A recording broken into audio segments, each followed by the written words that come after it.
Hey, what's going on, everybody? Welcome to drboystv.com, the home for intelligent Black people. Today, we're going to talk a little bit about two of my favorite rappers, TI and Kanye West. We're going to talk about TI, Kanye West, and the weight of generational curses. Both of these men have been in the news media a lot lately, particularly the social media streets. And there are a couple lessons I picked up in kind of observing what they were kind of going through. So get comfortable, buckle up seatbelt. We're going to get started on drboystv.com right now.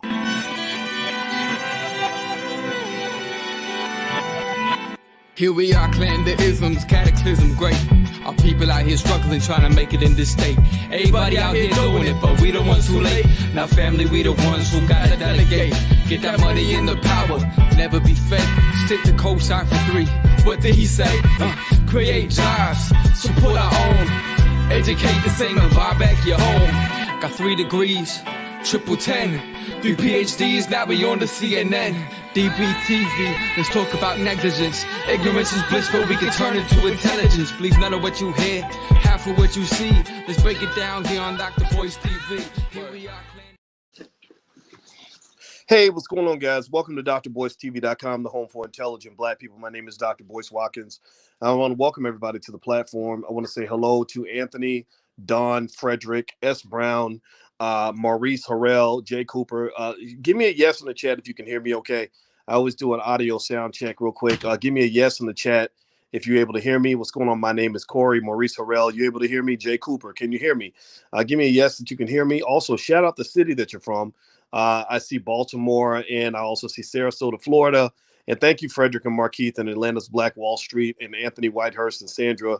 I see you and Frederick, in Betty and Olivia and Aliof and everybody else. I see you. I see you. I see Austin, Texas for April, Detroit, Albuquerque for Frederick, Olympia, Washington for Sandra. I see H-Town in there, Orangeburg, Lawton, Oklahoma. I'm in Oklahoma now. I'm actually at Black Wall Street today, actually. I'm in Tulsa, Oklahoma this week. So Oklahoma is my city. OKC for the housing blog. Well, good to see everybody. Good to see you. Okay. All right. So let's get started. Let's just jump right in. First thing I want to do is at the beginning of the podcast, I always have to do a quick little PSA. I guess because I have over 1 million subscribers on different YouTube channels, there are people out there that create fake accounts and they pretend to be me and they say, hey, inbox me, or here's my WhatsApp number, things like that. I want to just make sure I warn everybody, do not follow these accounts. Do not give them your money because that's what they're going to do. They're going to eventually ask you for money. They're going to try to get you to invest in some crypto thing. And some of you have lost thousands of dollars with these people. So they're disgusting. They make me angry. And if you see these accounts, if you could please report them, I'd appreciate it. I don't know how to stop it, but the only thing I know how to do is just let everybody know that's listening to my podcast. So some of you have probably give me a yes if you've been approached by any of these fake voice accounts out here. It's crazy. They're on TikTok, they're on Facebook, they're on Instagram, YouTube, any platform. It's insane, and they have full conversations with you. Like they'll literally be talking to you like they're me. So if somebody that you think is me ever inboxes you and starts talking to you directly, I want you to ask the trick question like, okay, can we have a face-to-face Zoom meeting so I can meet you, Dr. Boyce, in person? And I guarantee the answer is going to be no, because it won't be me in your inbox. And if I ever am in your inbox, I will do a Zoom with you. All right. So anyway, let's jump into this. So first off, let me do a quick survey and ask you guys how many of you have followed any of this. How many of you have noticed what's going on with Kanye West right now? Give me a yes or no if you've seen this, but Kanye is he's having a hard time. The brother is he's really fighting for his kids. He's fighting for his family. He's literally made some interesting comments on Instagram. He was actually, I believe he was banned from Instagram for a while, either banned or something, because they wiped his slate clean after he said something, I guess, about Kim Kardashian, his ex-wife. And then Trevor Noah stepped up. You know how it is. They always find that black man that'll step up and defend the white woman. So Trevor Noah steps up and challenges Kanye. Next thing you know, Kanye's whole Instagram was gone. This is true for about a month, I think. There were no posts. Everything was eliminated. I thought Kanye was gone from Instagram for good. Well, somehow he got back on Instagram, and now he's been, being very honest. And I want to say all this without, being judgmental or harsh toward Kanye or TI. And I just have to admit, I have to be careful because I know I've met both of these guys. Kanye called my house. We talked for a few minutes. Also, Ti, I met Ti in Ghana. I was in Ghana with him with some other people, and I saw his wife Tiny, but I don't know these guys very well. But I have met them, right? So, so I want to be clear that I'm not here to talk about them in a negative way or in a toxic way or in a gossipy way. But I have to talk to them in an honest way, because as much as I love them as rappers and as artists, I love you more, and I love my people more, and I love the future of the Black community more. And I was sitting there with my wife this morning, and we were watching poor Kanye. You know, he's really fighting for his kids. I think he really said something about I don't want my kids in Playboy magazine, like Chris put Kim Kardashian in Playboy, and then her sister was on Playboy, and he said I don't want my daughters in the porn industry, stuff like that. And then Ti, at the same time, Ti was going through something where his son King, I guess, got arrested. And of course, you know, when your kids get out here, you know, getting into shit, it ends up as a parent, it's like hard as hell to deal with that. You're embarrassed. You're kind of like, oh Lord, what's going on? And everybody was turning toward Ti and kind of saying, look, your son is a suburban kid. You know, he's not a thug. He doesn't live in the trap. He does the exact opposite. He has a type of freedom in his life that most people will never experience. Ti fought his way out of the trap to get his kids out of the trap. But now his son is going from, pay attention now, think about this. This is kind of crazy that he's going from freedom to get back in the trap. He wants to be in the trap. He's going out getting into situations that will put him back in the trap called prison. And even Ti on the video today mentioned that I think he said something. I could have sworn he said his son could end up in prison or something like that. And he's going to have to learn the hard way, you know, things like that. Now, let's just be clear before we begin on this. I am not speaking as an expert in parenting. I'm not speaking as a person who has never made mistakes. In fact, let's just go ahead and just do this right now. Let's wipe this slate clean. Give me a yes or no. How many parents we got in the building? Give me a yes if you're a parent. All the parents in the building, raise your hand, because I think that this requires like some degree of empathy as we're learning. Right? And I'm not sitting here just saying, oh God, they're so stupid and this is so messed up. But how many parents are in the building? And if you are a parent, Darlena and Jay, and I see you, Carol and Chantel. All right, so now give me a yes if your kids have ever really pissed you off. You know, give me a yes in the chat if children confuse you. You know, give me a yes in the chat if your children just make you mad. Like when you're like, what planet were you born on? What is wrong with you? What household did you grow up in? Who told you that? Who made you into this person that I'm looking at right now? It's hard. It's hard as hell to be a parent. Like parenting is, I'm a mathematician. Okay. That's my background. I taught mathematics at the University of Kentucky. I have done some of the most difficult mathematics equations known to man. I'm not kidding. Like that's what you face when you're at the doctoral level in mathematics. And no equation have I ever run into baffled me as much as trying to figure out the psyche of a 15-year-old girl, or figuring out how teenagers' brains work. That is an equation I have not solved. The equation of what goes on in the mind of a child is something that I haven't solved yet. And I don't know if I'm gonna ever solve it before I'm done. That's my new life's work. So high level calculus, oh, that's easy. Differential equations, oh, we got that. Linear algebra, oh, we can do that too. Numerical analysis, we got that. The mind of a 15-year-old girl, I'm gonna get an F on that test at least 50% of the time, even when I swear I know the answer. So the point that I'm making here is we all know the kids are tough, you know, and anybody who doesn't have kids, you please pay attention. Pay attention. You ain't got it all figured out, and your kids will remind you you ain't got it all figured out. You know, you could teach your kids all day, and they learn a lot of the things you teach them. I learned a lot of things from my parents, and our kids learn a lot of things from us. Our kids live with 2 college professors, so they can't help but learn. We have scholarly conversations around the dinner table, so our 12-year-old understands things that most college students don't. However, it's very tough, right? And so when I looked at Ti and Kanye dealing with what they're dealing with, I think both these guys are 40 now. If Tip isn't 40 yet, he's getting there. I think Kanye's about 42, 43. And they're kind of getting to this interesting age where some of your chickens are coming home to roost. Some of the chickens are coming home to roost. And I hope I have permission to be honest here. And if I sound like an asshole, if I sound like I'm being mean, just chalk it up to the fact that maybe I am a mean asshole and I don't know it. I try not to be. I try to be diplomatic and empathetic and kind, but sometimes it don't come out like that. Sometimes it just comes out honest and direct. Um, Here's the deal. Let's start with Kanye. Let's start with Kanye. Okay. And again, I like Kanye West, one of the greatest geniuses of all time. Um, a very nice guy. He also is a big supporter of Dr. Claude Anderson, who, by the way, yesterday was Dr. Anderson's birthday. So I hope you'll consider going to powernomics.com and buying something from his family to commemorate his birthday. He's 87 now, and he's one of the great geniuses of all time. And Kanye recognizes genius, and that's one of the reasons why he did such a good job in supporting Dr. Anderson. I respect him for that. With that said, when I saw Kanye's posts, a couple things happened. One, we have concerns about his mental health. I really hope he's getting the help that he needs.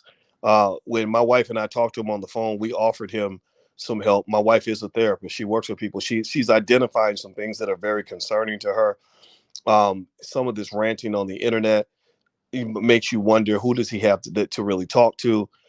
He's frustrated. And a lot of people can understand that. I understand that as a black man, it's really frustrating to be a black man in this society because America's always disrespected black men. America's always disliked black men. Sometimes even our own damn women dislike black men. Sometimes other black men hate black men. Sometimes other black men will kill a black man faster than a cop will. It's very tough being a black man. So what I like about Kanye's post is that he's reflecting something that many of us feel as black men, that frustration. He's not being represented as a father. He's not being his voice isn't being heard as a father. He's saying, I will not allow my children to be driven through this chaotic industry, in Hollywood. As a father, I'm protecting my daughters from that. Now, here's where I have to push back a little bit on that. One of the things that I think we have to understand is that the very culture that Kanye is pushing against for his daughters is the culture that he helped to create, the culture that he embraced. This is the culture that think about this. I'm not being mean here. I promise I'm not being mean. Please tell me it's okay for me to be honest. But brother, you married a Kardashian. Give me a yes and chat if you understand what I'm saying. How many of you, do any of you think, what do you think is going to happen if you marry into a family like that? Do you think Donda West, his mama, would have looked at Kim Kardashian and her lifestyle? Remember, Kim got famous off a sex tape. Let's just be clear. That was her claim to fame. Now, you can criticize it all you want, say what you want, whatever, right? But she, saw the sex tape as a come-up opportunity. She didn't care about her image being all over the internet. She didn't care about her grandkids, seeing her getting nasty with Ray J. She didn't care about none of that. She was trying to become famous. And like a boss, and she is a boss, Kim Kardashian is not a stupid lady. She might be a hoe, but she's an intelligent hoe. She might be a hoe, but she's not a stupid hoe. So Kim Kardashian went and she leveraged the opportunities that came with being a somewhat white woman, but ethnic enough to be dark, but white enough to be white. And she leveraged that into the career that she has today. Montana Fishburne, Larry Fishburne's daughter, she tried the same thing. She hung out with the Kardashians. Unfortunately, the poor girl made the mistake a lot of black children make, which is you hang around white people long enough, you start thinking you're white. So she thought, okay, I'm going to go make a sex tape too, and I'll become famous also. But she didn't become famous. She became another porn star. That's what happened. I'm not making fun of it. I'm not. I'm praying for the kids, whatever. But it's just what it is. This is my observation. So here's the deal.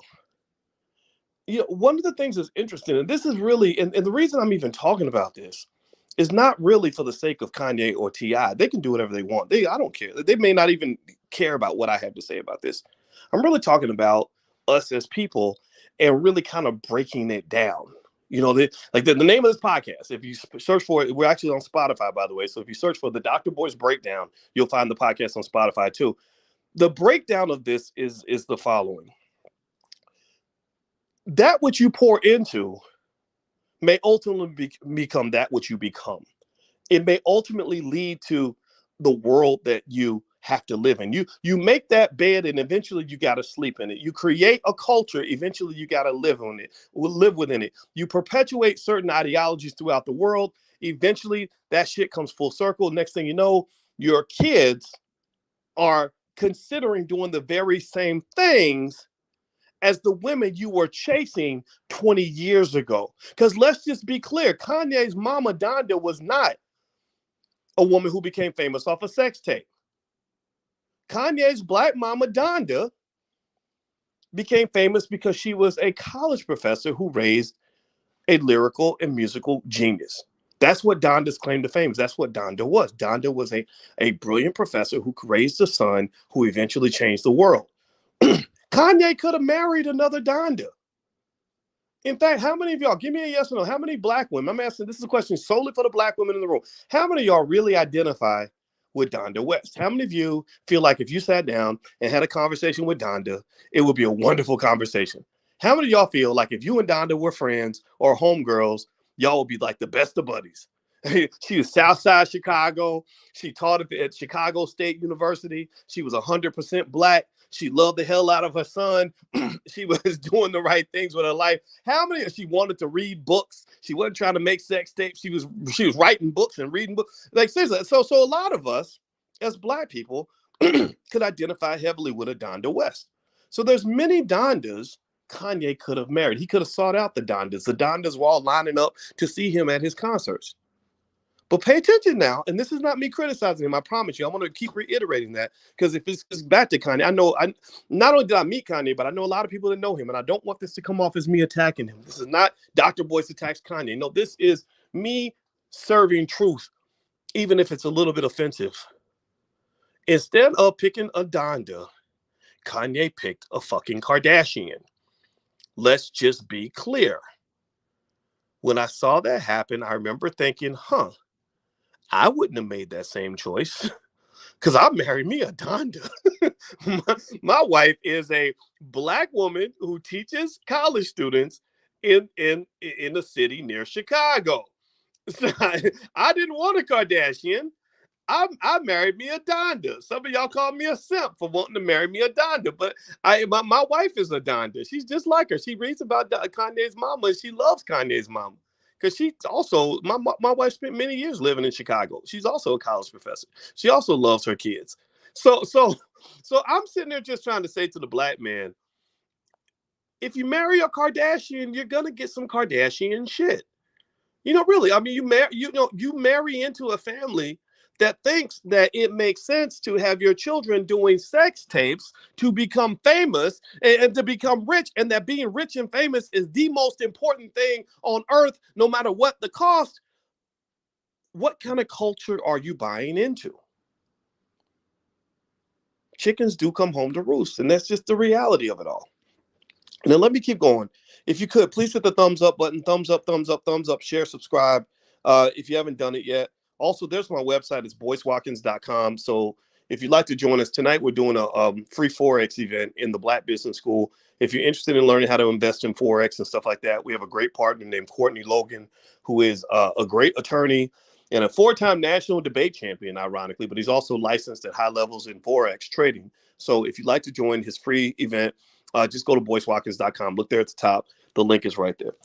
Okay, so let's go back. Let's finish off. So we're talking about T.I. and Kanye West. We're talking about the struggles they're having with their families. We're talking about T.I.'s challenges with his son King. We're talking about Kanye's challenges with his children and dealing with being a divorcee from a Kardashian family, where I believe, unfortunately, Kanye's kind of stuck in a tough pickle because he's going to have to co-parent with Kim for the rest of his life. And unfortunately, we also live in a world where co-parenting for some families doesn't mean mother and father having equal say in the decisions. Co-parenting for some families means that the mother makes all the decisions and the father just deals with it. And so ultimately, for young black men, when you pick a woman, I encourage you to pick a woman who really values the role that the father must play in the family. If she does not value the father's role in decision making, then that might not be the woman for you. That's just my 2 cents. That's what I believe.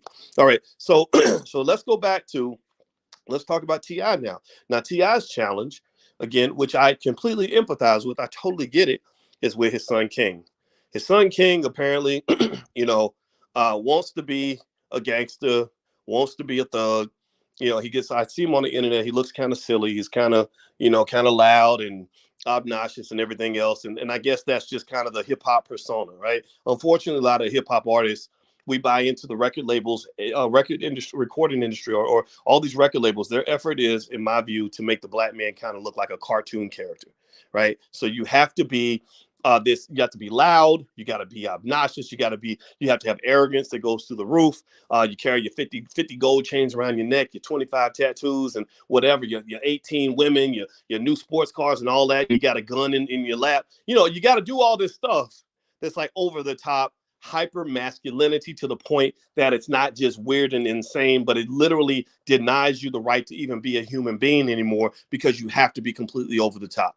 So King has embraced all this. I've seen the kid on the internet. He looks silly. He looks kind of goofy. But then again, I'm sure a lot of us looked goofy when we were 18 or whatever. I guess he's trying to find his place in the world. And also the other thing too is I don't think a lot of us can understand King's life because a lot of us don't know what it's like to have a world famous father who, who probably made his share of mistakes along the way. Right. So when I see King and TI kind of dealing with that, what I'm really fascinated by is how so many things go full circle. I see King, and if you remember, T.I. also had that whole issue, not just with his son, but also remember his daughter. You remember that comment a few years ago about him checking her, whatever the hell it was in her vagina. I forgot what that piece of the vagina was. I didn't even know what it was at the time. But he's basically saying checking her inner parts to make sure she was still a virgin. I forgot. I can't remember what it was called, but it was some. But let's not even go there. But that was obviously inappropriate. And I do remember seeing his daughter when we were in Ghana. I saw T.I., I saw Tiny, and I think that the daughter was there. There was some daughter there. I believe it was her. And here's the thing. So what's interesting to me is that you have a guy like T.I. grew up in the trap, you know, unfortunately, was caught up in the wave of all the drugs that the CIA put into the black community, in the wave of mass incarceration, where they were locking up just so many black men that prison became kind of part of our culture. And he survived all that. He survived all that because he's intelligent, he's charismatic, he is courageous, he's strategic, and he's brilliant. That's what allowed him to elevate because the world noticed his talent, and I did too. T.I. is one of my favorite rappers in terms of lyrical ability, lyrical dexterity. I think he's extraordinarily good. But even 15 years ago, I can tell you that as I looked at T.I. from a distance, there were parts of that culture I did not enjoy at all. A lot of the culture that these record labels pay black men to promote, it is a culture that is very dangerous. That will get you killed at an early age. That's why so many rappers die every year. It is a culture that will get you incarcerated, that will take away your freedom because you end up in prison. It is a culture that also takes away your spirit because it gets you heavily involved in drugs, whether it's drug use and addiction, drug selling, all kinds of stuff. And anybody who's ever been a drug addict knows that that's not where you want to be. You're not free when you're a drug addict. You are a slave to the dope dealer at that point. So the idea of black people embracing a culture that makes us bigger slaves is a problem, and I believe it should be a problem to you also. I understand the music is lit, the beats are dope, the songs are awesome to dance to, but you can't sit and dance to the beat of your own genocide and then wonder why you're dying so much. You just can't. You can't sit here and celebrate your own death while at the same time saying that Black Lives Matter.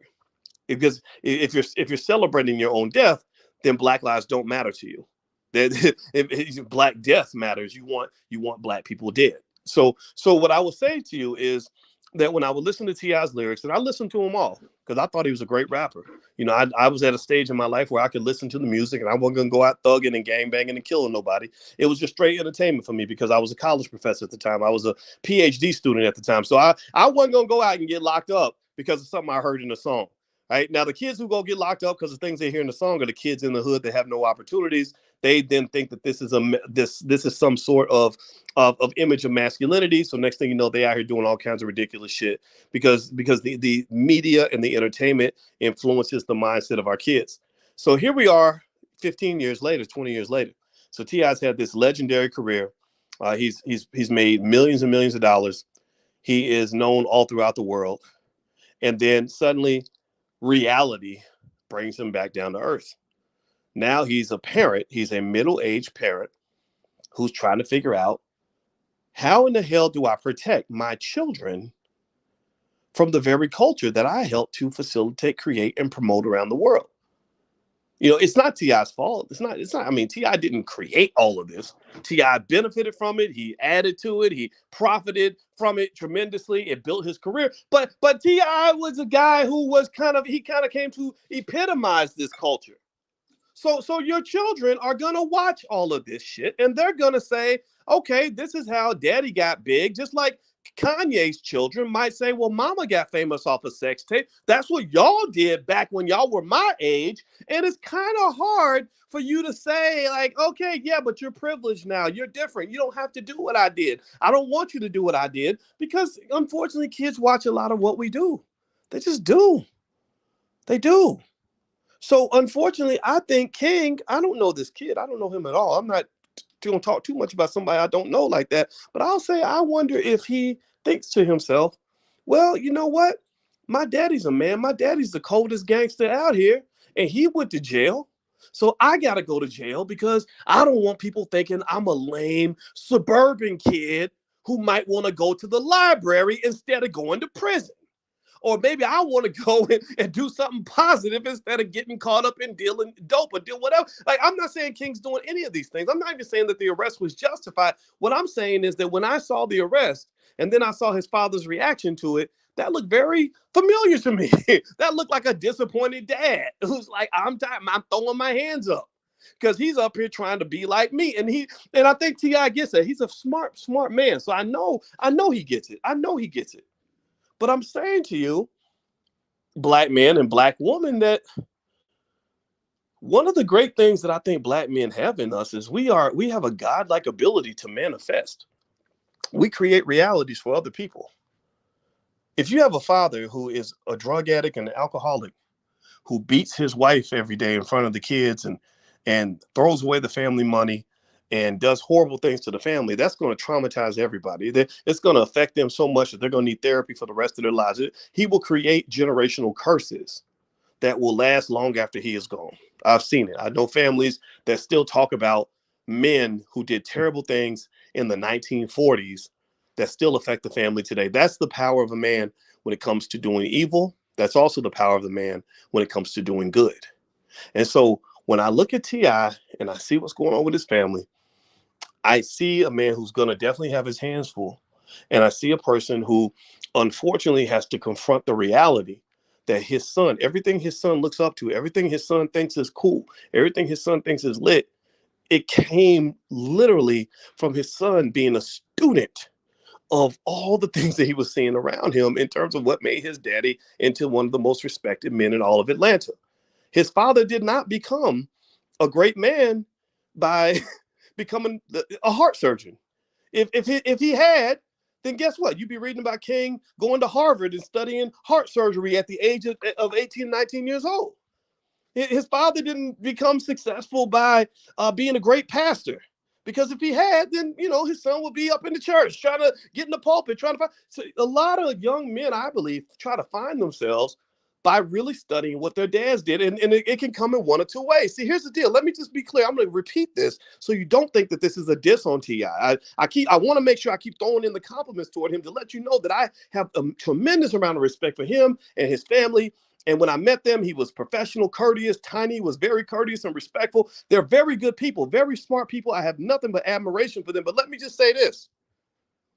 There's a difference between having a daddy who's a thug or gangster who says, son, let me tell you the stories about the things I did when I was your age. And him telling you the stories in a way that says, son, don't do what I did. My daddy was there. Maybe one of the reasons subconsciously that I like T.I.'s music, or I thought he was a great artist, is because he reminds me of my father. My father's just like him, actually. My father's a little light-skinned black man with an ego as big as a damn house. Like a George Jefferson kind of thing. I call it the George Jefferson complex. So because he was small, he always wanted to show that he was big. And my father was in the Vietnam War. He has actually killed people in his life. And I don't know exactly what happened in Vietnam, but I know that it was so bad that he doesn't even talk about it. And I understand this, right? My father, every story that Ti can tell his son about the streets, my daddy can tell stories that are just as bad. Just to say, every time he could talk about where he had to squeeze the trigger, my father could tell me stories about squeezing the trigger. But let me tell you the difference between one scenario and the other. In hip hop, we tell those stories in a way that glorifies the violence. In hip hop, we've been trained to tell the stories in a way that glorifies getting locked up. In hip hop, we tell the stories in a way that make young kids hear it and say, I'm in love with the Coco. Or I want to be a gangster. I want to be a thug. I want to be a killer. Because those are the men that everybody respects. That's how I can become famous. White people will pay me money to get on the stage and call myself a nigga and hold my nuts with 18 chains around my neck and literally act like a damn clown. That's what you're literally telling the kids. That's why they do it. That's what hip hop does. But what an intelligent, evolved father does. And I'm gonna tell you, another rapper I listen to very closely, who happens to also be a person I met and talked to quite often, is Ice Cube. The difference with Cube is that when you listen to Ice Cube's music when he was 20, it definitely fit into the creation of a culture that is not helpful to young people. But then again, he was young, so he didn't know better. But when Ice Cube evolved, when he got older, if you listen carefully, he was no longer glorifying black men murdering each other. If you listen closely, he got to a certain stage, he wasn't glorifying black men going to prison. When he got to a certain stage, he wasn't talking about drugs, like drug selling or drug using, like it's a good thing. He didn't do that anymore. He started taking the role of the intelligent OG who would tell the same stories about everything that goes on in the street, but he would tell it the way my daddy used to tell the stories. My daddy would say, son, let me tell you about this crazy thing I did when I was 18, and this is why you don't want to do what I did. Here, let me tell you about the time me and so-and-so did XYZ and almost got sent to prison. You don't want to be stupid like we were. Or when people would ask me, even in my father's profession, my dad was a cop, and even when we talked about, when people would say, you're gonna be like your daddy when you grow up, my dad would say, no, he's not. He's gonna be better. He's going to college. He's staying out the street. He ain't going to jail. He's not gonna have to learn the hard way. That's the way evolution is supposed to look. Now, I'm not sitting here trying to tell you that I think T.I.'s not doing that with his son. For all I know, he could have told him all the right things, and this boy could just be doing whatever he wants. But what I'm saying to you is that when I see what T.I. and Kanye are dealing with, I'm sitting there thinking, yeah, this is kind of what I expected, because for a long time, you and all these big white and Jewish record labels that don't give a damn about black folks were making millions of dollars promoting things to black people that you knew was fucked up from the beginning. You know that shit ain't right. You know it ain't healthy. You know, you see the other side of this. And again, I want to slow down and say I'm not dissing either one of these guys. This is something I have to be real clear about, because I don't hate rappers. I actually like rappers a lot. I like them when they use their power in a way that empowers the community. And I just think as black people, we got to look at the damn hypocrisy, man. We have to be honest about the fact that we are being incredibly hypocritical. On one hand, you're trying to say Black Lives Matter. On the other hand, you're trying to just celebrate killing each other like it ain't nothing. On one hand, you're getting pissed off because a cop shot a black man, but you ain't got nothing to say when a black man shot a black man. On one hand, you're talking about black wealth and poverty and all this other stuff. On the other hand, you're celebrating multimillionaire rappers who take all the money and want to go give it away to Louis and Gucci and Versace and all that other shit. I liked Kanye. You know, there's so many things I like about Kanye as a person. I respect him as a genius, but I give zero fucks about Adidas, The Gap, and Louis Vuitton and all the Paris fashion show. I don't care about any of that. None of that matters to me at all. So I think as black people, this is, I'm gonna be honest with you guys. This is what led me to have this conversation today. I'm not here to say anything negative about these guys. This is not a conversation meant to be gossipy toward their family lives. I completely empathize with all the struggles that they are having raising children, because I understand those struggles too. Our kids drive us crazy. So one day you might see me in the headline: Dr. Boyce murders his child. News at 11. I'm kidding. Yeah, that will never be my story. But anything's possible. But at the end of the day, what I'm saying is that, these chickens do come home to roost, and we must think about not just what we pour into the culture, but also what we allow others to pour into the culture. We allow people to promote things for our kids that are just not healthy. So if Kanye's worried about his daughter growing up to be like a Kardashian, then you have to ask yourself, why would you go have a child with a Kardashian if you did not want your daughter to be a Kardashian? Your daughter is going to be a Kardashian, brother, whether you like it or not. She's also Kanye's daughter too. She's going to get a lot of that, but she's going to be half Kim. And if you look at Kim's track record, everything Kim did and how she became famous, think about it. Kim Kardashian is one of the few people on this earth who has achieved the extraordinary feat of being really famous and really rich while having absolutely no talent whatsoever. Tell me one thing that Kim Kardashian is good at other than taking selfies with a big fake booty. Literally, Kim Kardashian, she cannot sing. Kim Kardashian, she cannot dance. Kim Kardashian, she cannot act. Kim Kardashian has not written any famous books. She's not a film director. She has done nothing.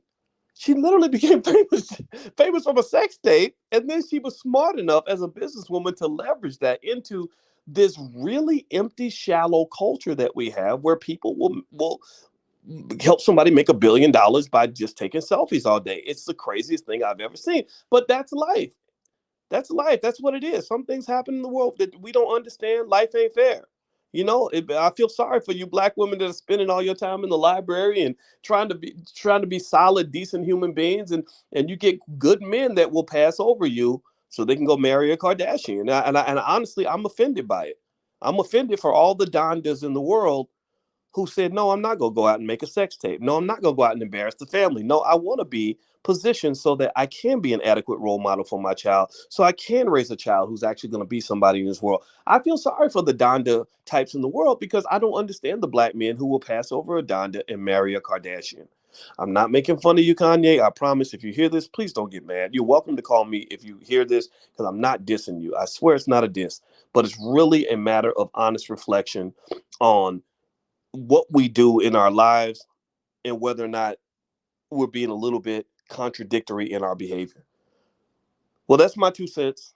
I don't have anything else to say. Those are my thoughts. I got them out. I hope that this conversation was helpful to you in some way. And I want to reiterate that I think Kanye and TI are 2 of the greatest geniuses of all time. And I didn't even have this conversation for their benefit. It's really for your benefit. It's really a matter of us understanding that everything boomerangs. What you put out in the world is what you get back. That's literally it. And a lot of times, unfortunately, it can show up in our children. I've even learned this myself the hard way in my own family. Ain't nobody in this conversation perfect. So as much as we might want to condemn these guys for the situations that they might have created for themselves, just remember, in your own life, you're going to find areas where you make mistakes too. But I encourage you to understand that what you put out into the world is typically what you're going to get back. So invest in yourself in a positive way. Fight for your family, fight for your community, fight for your dignity. And that's what you're going to have. All right. So anyway, guys, I'm going to get on out of here. I hope you guys have a great day. Thank you for listening. Make sure you subscribe, thumbs up, all that good stuff. Also, don't forget that tonight we're doing the Forex training event. It's totally free. It's going to be online, so you can join from anywhere. Just go to boycewatkins.com if you're interested in learning Forex. So I'll see you guys soon. Have a good night, and I'll talk to you soon. Take care now. Peace.